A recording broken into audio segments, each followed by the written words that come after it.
Good evening and thank you for attending our information session. Tonight we are going to talk about how you can learn the language skills you may need to live, work, or study in Germany. We are also going to hear more about the exams and certificates that provide accepted evidence of your skills. You will first see an overview of basics about language learning. Then we move on to the A1 level and certificate, which is a very commonly sought after certificate.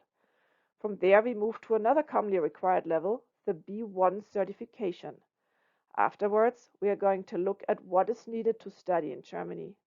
In the end, you will be able to access websites that help you further. First, let us look at some basics about language learning and international mobility. Proof of German skills is required for a variety of options. You may need to prove your German skills to obtain a spousal visa for Germany or to work as an au pair in Germany. To obtain a work visa or qualify for a job, you will need certain language skills. Then, to attend higher education in Germany, you may need certain certificates. Our system within the Goethe framework is based on the so-called CIFR levels. CIFR stands for Common European Framework of Reference for Languages. All European languages are categorized within this framework, which ranges from A1 to C2. You can see the levels on the left: A1, A2, B1, B2, C1, and C2. The German term for CIFR is GER, Gemeinsamer Europäischer Referenzrahmen. All our tiered language courses at the Goethe-Zentrum Atlanta and our exams at the center correspond to these CIFR levels. The French, the Spanish, the Dutch, the Italians, they all use the scale for their language courses and exams within the European language family. If a European applies for a job within Europe, they put their CIFR levels skills on their resumes. For example, the resume might read native language English, C1 German, B2 Spanish, B1 French. Europeans navigate the system in exams and in universities as well as the workplace. If you learn a modern European language and want to apply it anywhere in Europe, it makes sense to know where you are on the European scale. The European scale is internationally recognized, and the European language institutions around the globe, be it in India, Australia, Brazil, the United States, will know what to do with your skill level if you present a certificate of one of these levels. As for German skills, there are different ways of obtaining such certificates. Goethe-Zentrum Atlanta and the Goethe Institutes are not the only ones whose exams address the CIFR levels. There are schools that offer the Deutsche Sprachdiplom, DSD, at levels 1 and 2. The Deutsche Sprachdiplom, or German language diploma, can be acquired by students grade 12 and below around the globe at various schools. If you are a parent or a student, you can check out what institution in your area offers the program by going to the website of the PASH School Network at www.pash-net.de or scan the QR code to the right for more information. Then there is another test that is offered within the United States but originates in Germany, and that is Test DAF. This is a computer-based exam that you can, or rather you need to take at an authorized exam center in the United States. Goethe-Zentrum Atlanta is currently not an exam center for the Test DAF. We are looking at that for the future, but it is offered at several Goethe institutes within the United States. Check the website testdaf.de for locations or scan the QR code to get straight to the website. As for our center here in Atlanta and all Goethe institutes around the globe and all cooperation partners of Goethe institutes, you can sign up for a Goethe exam at your skill level to receive the internationally recognized Goethe certificate. Access information about exams in Atlanta by scanning the third QR code you see on this slide. Let's take a closer look at the CIFR levels. As I said, they range from A1 through C2. I try to match the levels to American terminology about what they roughly mean. A1 is the first year of beginner level learning. You build the foundation for independent language use and comprehension of a wide range of everyday topics, mostly by completing levels A1, A2, and B1. Once you hit the B2 level, we move into discussions and debate as well as higher level thinking. While B2 critically discusses everyday topics, the C levels are from the realm of abstract and analytical discussion and writing.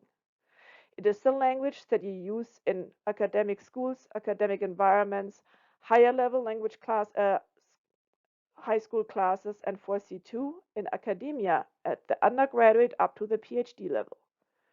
One important factor to understand is that at the C level, the ability to discuss topics at an academic level and in a structured manner in general, not only in German but also in your native language, is just as important as knowing vocabulary and how to put complex sentences together.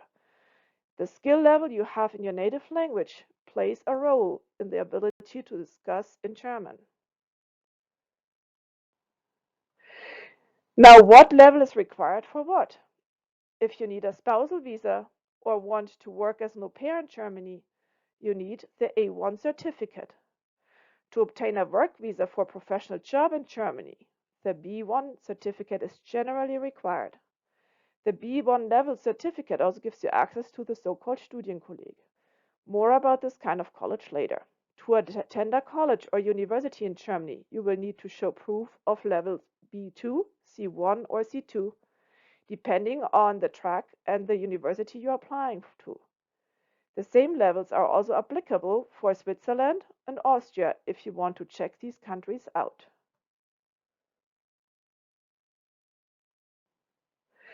When approaching learning German to achieve a particular level, it is important to keep in mind that there are three different learner types when it comes to languages. We generally distinguish these three types in any language setting. The first one, and most common learner type here in the United States, you who might be watching this video, is the second language learner.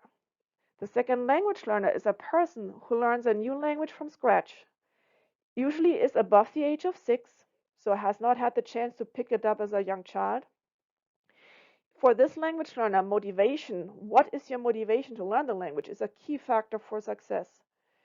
Immersive and non-immersive environments create different learning scenarios. If you move to Germany first and then start learning the language, let's say as a refugee, you go to Germany and you are dumped in this immersive environment, you will have a very different learning experience compared to someone who somewhere in a foreign country, foreign language environment decides to pick up a new language and does not hear the language as soon as they leave the classroom. The exposure to the language the person is learning may be very limited for those learners.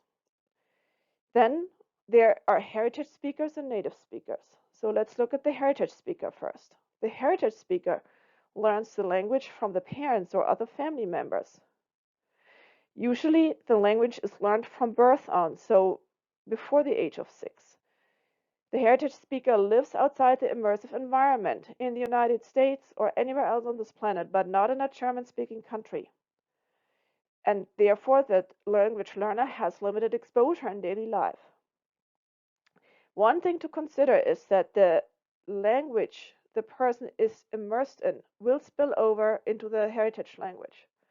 So you will have German speakers, heritage speakers born in the United States that apply English structures and also more English vocabulary to German than somebody who learns the language in Germany and is a native speaker. Motivation and also cultural identity are important factors for success and outcome of the language learning. Then the third one is the native speaker who's also a language learner. We all constantly learn new language in our native language. Every person is a native speaker of some language. Your native language is the language you learn from parents or your immediate environment as a young child from birth on. You have high exposure, it's an immersive environment, and you have natural acquisition of this first language. As I said, does not have to be from your parents, can be from your immediate environment. Parents can be immigrants, but English in the United States or German in Germany will be a stronger language. You learned it in a very strong immersive environment. Now, considering all these factors, let's take a closer look at the N1 certificate, as it is a very important certificate for au pair or spousal visa. To find out more about visas, scan the QR code for a comprehensive government website with a lot of information, and also contact the German consulate closest to you. Each German consulate has a visa department and can help you with specific questions. For spousal visa, it is also recommended that you contact the local foreigner's office of the town where you're moving to. They can help you with this as well. You do need an A1 certificate to obtain an au pair visa to work with children as an au pair simply because you will need to be able to communicate with those children and also for them when you are out on the playground, at the store, or out for lunch.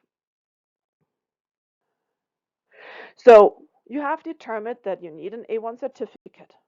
How do you get there? To pass the A1 exam, you need to acquire certain skills. The A1 certificate gives evidence that you can communicate in a simple manner with other people in that language if the person speaks with you slowly and clearly, that you can understand familiar, everyday, and common expressions in simple sentences, that you can communicate about yourself, your family, shopping, work, your immediate surroundings, restaurants, cafes, workplace, basic conversations. You can introduce yourself and others, ask questions about others, give commands to others, tell somebody what to do. Like you would be able to tell a child that you're supervising that the child needs to brush their teeth or go to bed. You can communicate your address, where you live. You can spell your address. You can name your phone number. Those are all very basic conversations that you will need when you live in a country. We frequently get phone calls about 3 to 5 months before the moving date or due date for the au pair application, asking us about the A1 exam. When we then ask about the skill level in German, we frequently realize that the caller has not ever formally learned the language. So let's look at how realistic the time frames are, let's say 3 to 5 months to learn the language at the A1 level. Let's first look at a quote from the Goethe Institute website.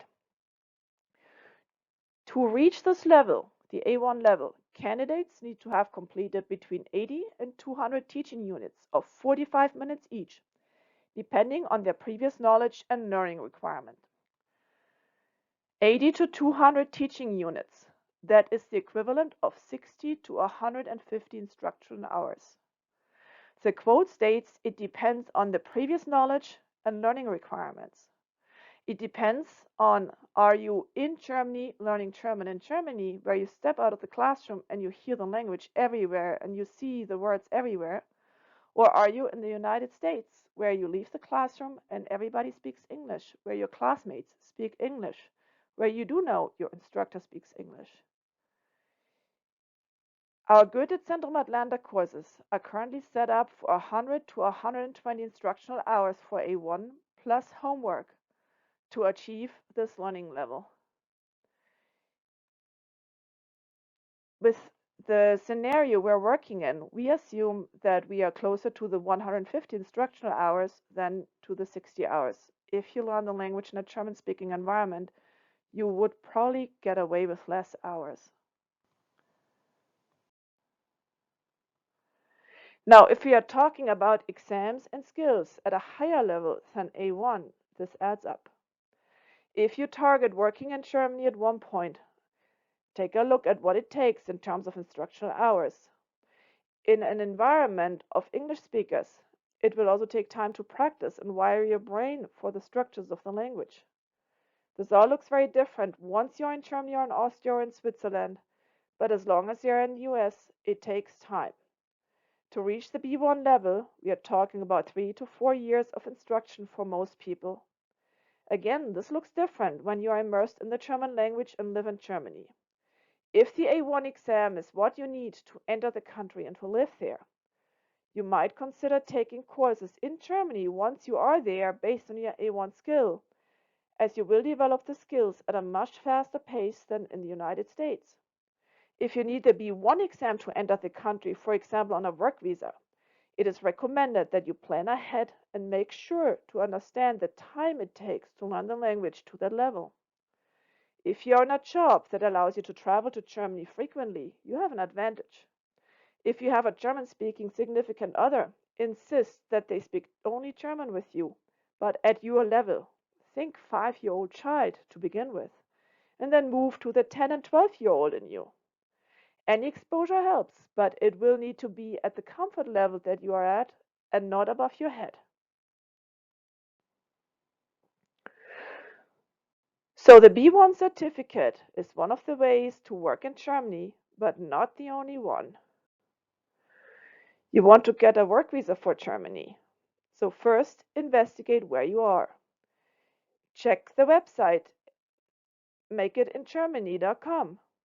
You can scan the QR code to get there for details about many different options. This website is from the German government and has a lot of details.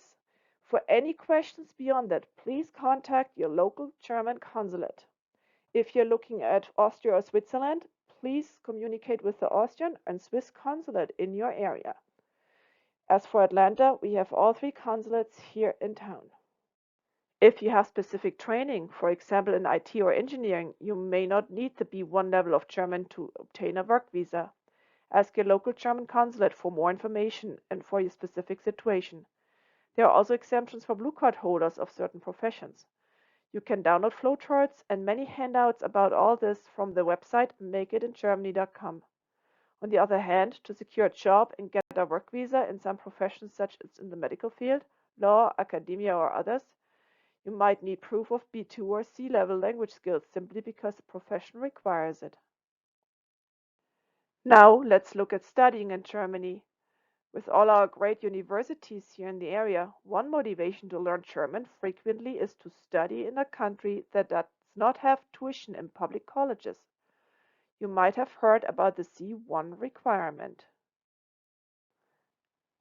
Let's take a closer look. I frequently hear that one needs C1 to study in Germany and that C1 is the native speaker level.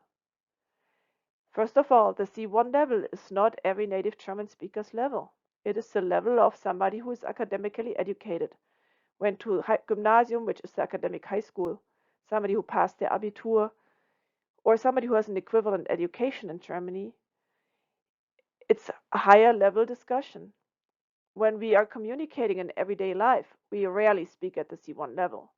We navigate mostly between A2 and B1, and when we discuss healthy lunch restaurant options or topics of media consumption, pro and cons, we lift it up to the B2 level.